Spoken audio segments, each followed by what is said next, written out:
Hello guys, so now we are going to start with the next chapter, that is chapter number 6, changes around us. Okay, so हम इसको बहुत ही fun task के तरीके से शुरू करेंगे. You say this is a balloon, right? तो हम इसे फुलाते हैं, ठीक है. सिल्वर कलर का बलून है.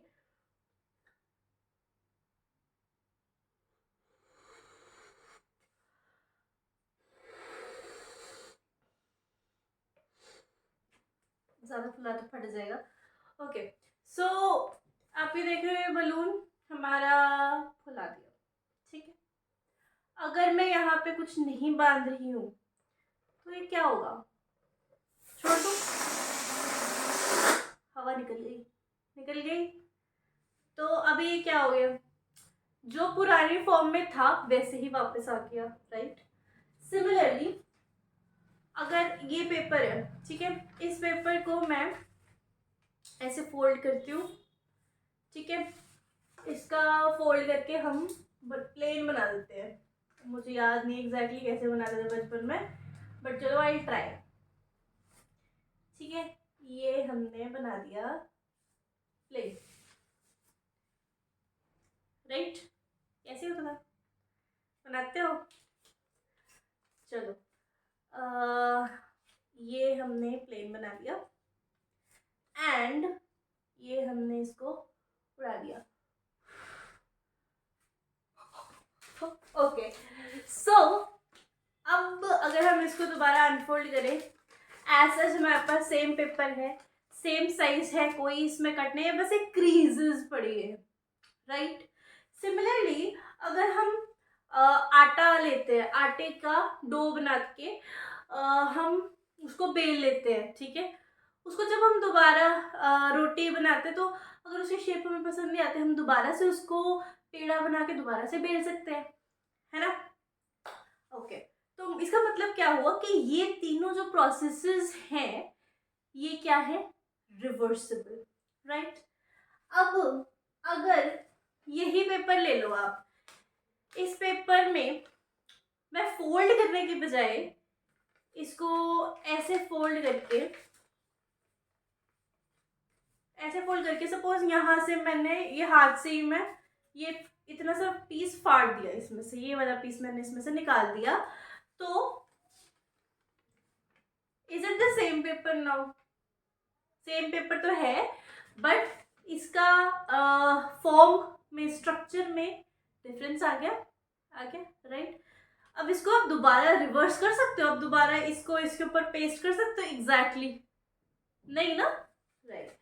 सिमिलरली ये बलून है, अगर मैं इसको यहाँ पे बांध दूं, ठीक है. अब बांधने के बाद अगर मैंने इसको फोड़ने के बाद क्या होगा?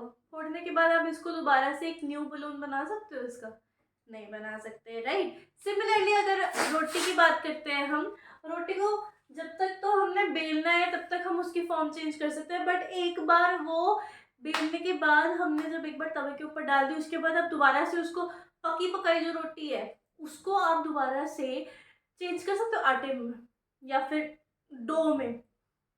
नहीं कर सकते, right. So this is the point. कुछ प्रोसेसेस जो होते हैं वो रिवर्सिबल होते हैं एंड कुछ जो होते हैं वो इरिवर्सिबल होते हैं. कुछ चेंजेस जो हमारे आसपास होते हैं वो रिवर्सिबल होते हैं और कुछ इरिवर्सिबल होते हैं. अब हमारे पास बुक में एक एक्टिविटी दी हुई है जिसमें हमारे पास कुछ चेंजेस बताए हुए हैं और उसमें से हमने ये बताना है कि इसमें से कौन से रिवर्सिबल है एंड विच आर इरिवर्सिबल, मतलब वो दोबारा रिटेन नहीं किए जा सकते.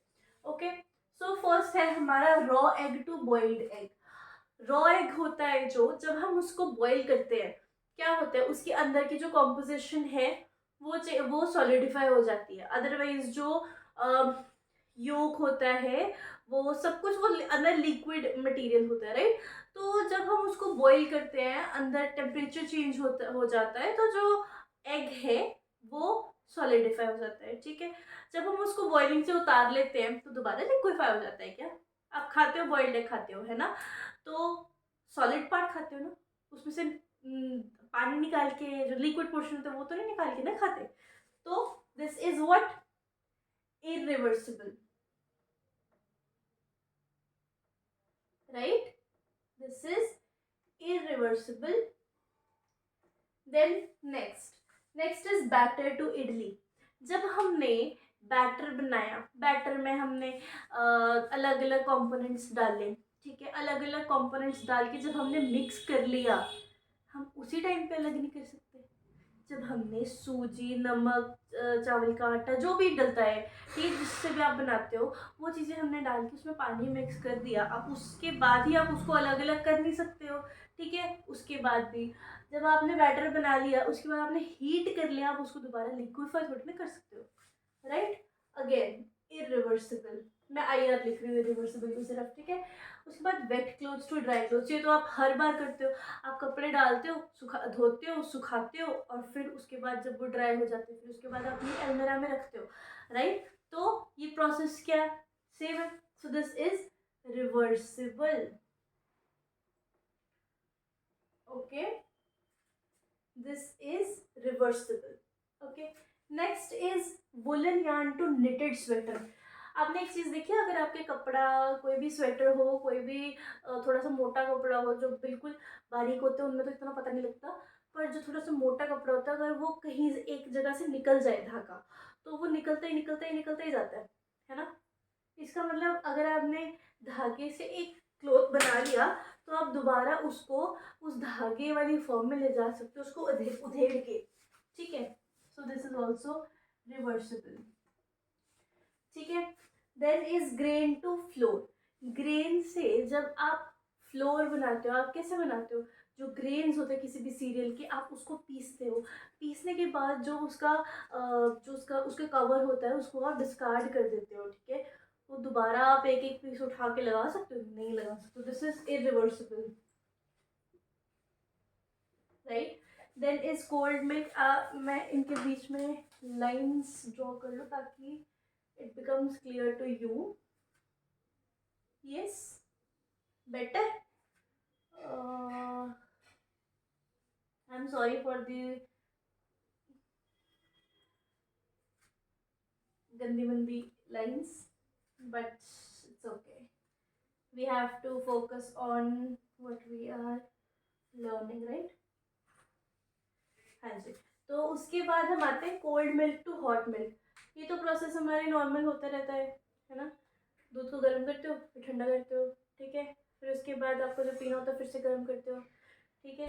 अगर आपको उसकी खीर बनानी है, उसको गर्म करके फिर से फ्रिज में रख के खाना पसंद करोगे, है ना, ये खाने को मिल जाएगा। चलो दिस इज ऑल्सो रिवर्सिबल। दूध को गर्म करने से या ठंडा करने से उसकी कोई स्ट्रक्चर में, फॉर्म में, शेप में, टेस्ट में, टेक्सचर में डिफरेंस नहीं आएगा। Then is straight string to coiled string. अगर आप स्ट्रिंग को कोई भी एक नॉर्मल, अगर जैसे ये पेपर का एग्जांपल हमने लिया था, इसमें ये उठा के दिखा देती हूँ। इसमें अगर आपने देखा कि हमने इसमें फोल्ड किए तो इसमें क्या क्रीज बन गई, बट अदरवाइज फॉर्म तो नहीं चेंज हुई थी, ठीक है।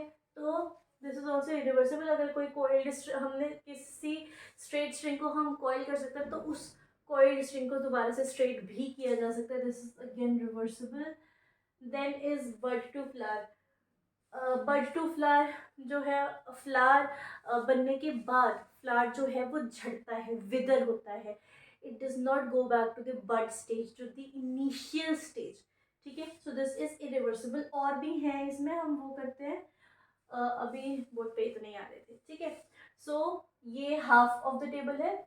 सेकेंड हम आगे करते हैं, next part of the table है, इसमें क्या है, मिल्क टू पनीर। अब मिल्क से पनीर कैसे बनता है, उसमें नींबू वगैरह निचोड़ के उसको कर्डल करवा के प्रॉपरली, उसमें से जो एक्स्ट्रा वाटर होगा उसको हम डिस्कार्ड कर देते हैं, उससे वे बनाते हैं व्हाटएवर, ठीक है। तो दोबारा से पनीर से मिल्क नहीं बन सकता, right. So this is irreversible. Then is cow dung to biogas. Biogas कैसे बनती है, काउ डंग लेते हैं हम, उसको हम एक, आपने देखा होगा गाँव वगैरह में या फिर जहाँ पे ज़्यादा काउ वगैरह का काम होता है, वहाँ पे क्या करते हैं, बहुत ह्यूज एरिया को एक सिलेंड्रिकल कंटेनर के जिसे बना देते हैं, अंडरग्राउंड होता है, ठीक है, ऊपर एक डोम शेप बनाते हैं, डोम शेप मतलब ऐसे, ये डोम बन जाता है और नीचे ऐसा सिलेंड्रिकल एरिया होता है।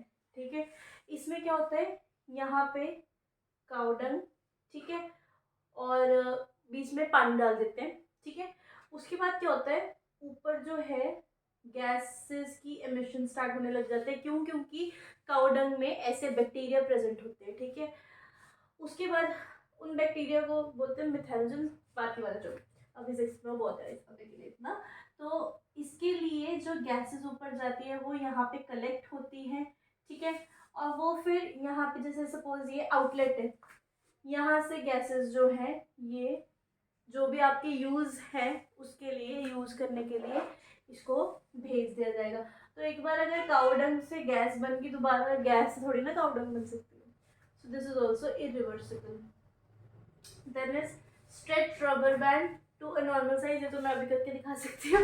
व्हाटएवर आपको बताइए, अगर आप रबर बैंड को स्ट्रेच करते हो तो वो दोबारा नॉर्मल पोजीशन में आ ही जाते, that's not a very big of a deal, it is reversible. Then is ice cream to molten ice cream.